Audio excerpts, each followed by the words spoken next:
Just got out in the last 10 minutes in day 3 of testimony in the Delphi murders trial. 3 law enforcement officers testified. They were all on scene the day the bodies of teenage girls Abby Williams and Libby German were found. WANE 15's Marcus Truscio and Alyssa Ivanson are live with team coverage in Delphi with updates from court and arguments that the defense is making to still try and get new evidence into the trial.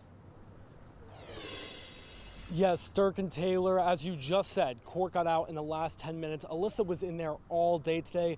Alyssa, what are the highlights of the afternoon session that you just got out of?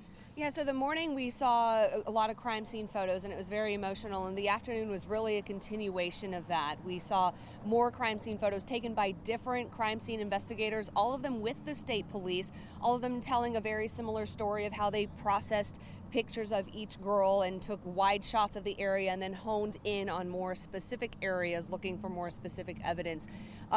Emotional again for Libby's mother. Her other daughter Kelsey had her arm around her at times. Several jurors would look at the photo but then look down kind of with their hand over their head, hands over mouths. Again, very disturbing photos of the crime scene in the afternoon session as well. Yeah, so we started the day with a deputy from Carroll County, and then 3 state investigators followed that arrived on the scene.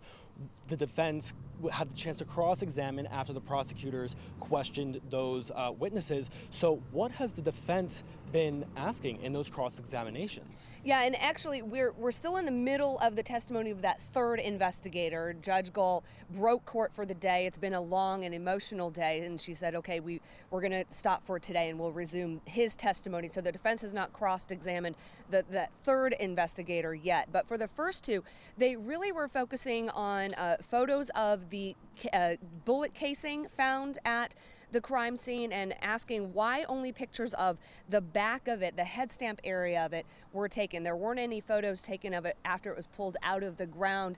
Their argument that there's no way to guarantee that the bullet found, the cartridge found at the scene is the one being submitted into evidence. In fact, one juror asked a question about that, saying, is there any reason the bullet submitted to evidence would be different than at the scene?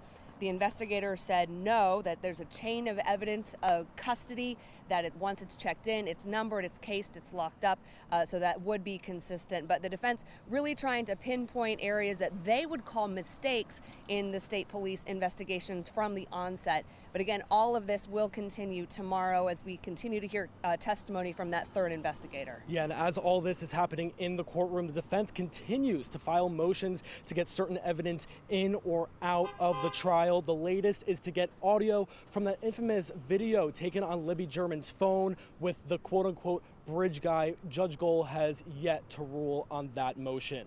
Live in Delphi, Marcus Truscio and Alyssa Ivanson, WANE 15 News.